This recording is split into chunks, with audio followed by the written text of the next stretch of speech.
여러분 안녕하세요. 여러분의 인생의 고민들을 들어주고 저의 생각을 얘기해주는 꼴찌여도 괜찮아의 여러분의 인생 선배, 항상 명랑한 명랑 선배 김종혁입니다. 오늘은 행복하지 않다고 생각하는 후배들한테 해주는 이야기입니다. 여러분, 행복에 대한 조사라면서 그 돈과 행복이 별 관련이 없다. 뭐 이런 얘기를 신문이나 인터넷 기사 같은 데서 혹시 보신 적 있으세요?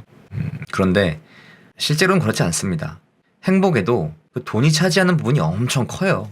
그러나 그 자세히 보면 아주 열악한 사람을 제외하고는요. 그 열악한 그 위에 이제 먹고 사는 그래도 그나마 먹고 사는 그 윗단계에서부터는 행복의 수준 차이가 이렇게 막 갭이 차이가 나지 않는다고 합니다. 그러니까 예를 들면 정말 찢어지게 가난해가지고 차를 살 수도 없는 형편이라서 간신히 대중교통을 이용하거나 뭐 걸어다니는 사람하고 어느 정도는 벌이가 돼가지고 적어도 경차라도 몰 수 있는 그 사람의 행복감의 차이는 엄청 큰데, 벤츠를 모는 사람하고 페라리를 모는 사람의 행복 차이는 벤츠를 모는 사람이 페라리를 모는 사람이 부러울 수는 있어도 그 행복의 차이를 비교해보면 그 위의 경우로 봤을 때보다 거의 나지 않는다고 볼 수 있다는 거죠.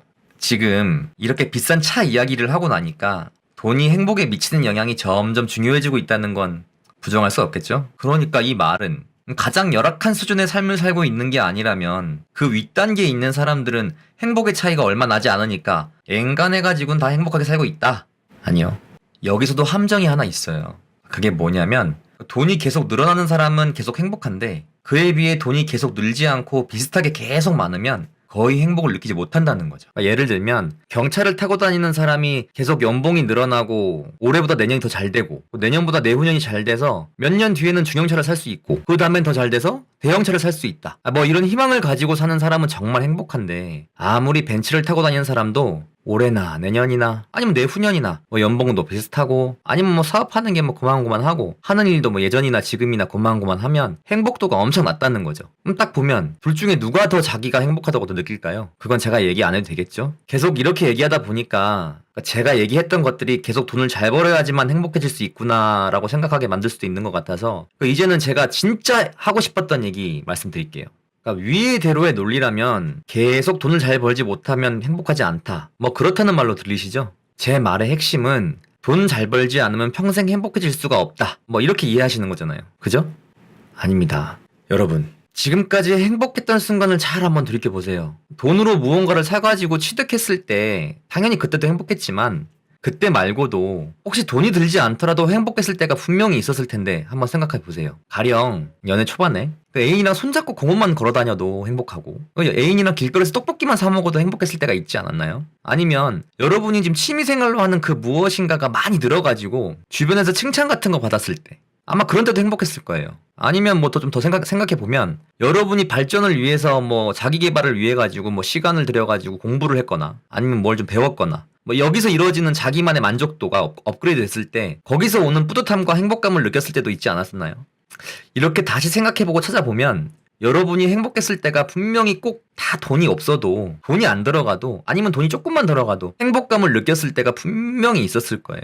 그런데 우리가 이러한 행복을 느끼는 거에 대해서 기억을 못하고 계속 불행하다고 느껴지는 건 그 이유가 뭘까요? 그건 우리가 먹고 자고 하는 그런 시간 이외에 우리 하루의 3분의 1이, 그러니까 8시간 정도가 일을 하는 시간인데 우리가 행복하다고 많이 느끼려면 급여가 늘어나고 계속 생활이 나아질 수 있겠다는 그런 생각이 들어야 일하는 시간도 행복해질 수 있다는 건데, 지금같이 경제 성장이 옛날에 다 끝나버리고 이제는 과도기를 지나서 침체기를 겪고 있는 이런 총체적 난국인 상황에서 우리가 살면서 하루하루가 나아질 게 없다고 생각하는데 행복해질 수 있겠어요? 퇴근하면 스트레스 푼다고 술 마시고 아니면 뭐 집에 가서 자고 먹고 쉬느라고 여유도 없어가지고 인생에 자기 발전도 없고 그냥 쳇바퀴 돌듯이 도는 거예요, 맨날. 그렇다면 우리는 이 상황에서 어떻게 해야 될까요? 지금 같은 좋지 않은 경제 상황이나 내 주변 환경이 바뀌지 않는 삶에서 행복해지려면 내가 변화시킬 수 있는 것, 그러니까 내가 상황을 바꾸거나 만들어갈 수 있는 것을 찾아가지고 거기서 행복하려고 시도를 한번 해보세요. 그러니까 욜로족, 워라벨 이런 말들이 요즘 같은 맥락이라는 거죠. 그러니까 여러분이 사랑하는 사람, 뭐 가족 또는 친한 친구, 뭐 애인 이런 사람들하고 만들어간 작은 추억 같은 거, 뭐 그리고 여러분의 취미나 자기계발 같은 거, 큰 돈이 들어가지 않고 행복할 수 있는 것들, 뭐 그런 거 찾아가지고 여러분이 자기 자신을 행복할 수 있게 만들어 주세요. 그래서 저는 하고 싶었던 취미생활 중에 이 유튜브를 하게 됐는데 저 이거 하면서 공부도 엄청나게 하게 되고 그러다 보니까 제가 발전되는 것 같고 그러면서 좀 똑똑해지기도 했고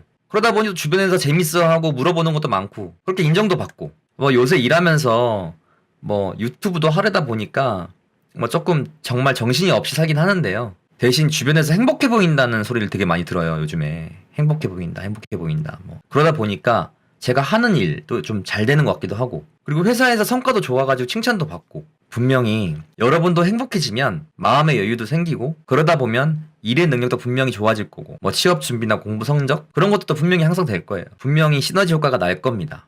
여러분 살면서 마음의 부자가 되면 저는 경제적인 부분도 조금씩 분명히 좋아질 거라고 저는 확신합니다. 지금 행복해질 수 있게 작고 사소한 것부터 뭔가랑 바꿔보세요. 그리고 실천을 한번 해보세요. 그리고 그게 무엇인지 고민해서 빨리 실천해보세요. 저는 여러분이 행복하게 살기를 바랍니다. 그럼 오늘의 이야기는 여기까지. 끝.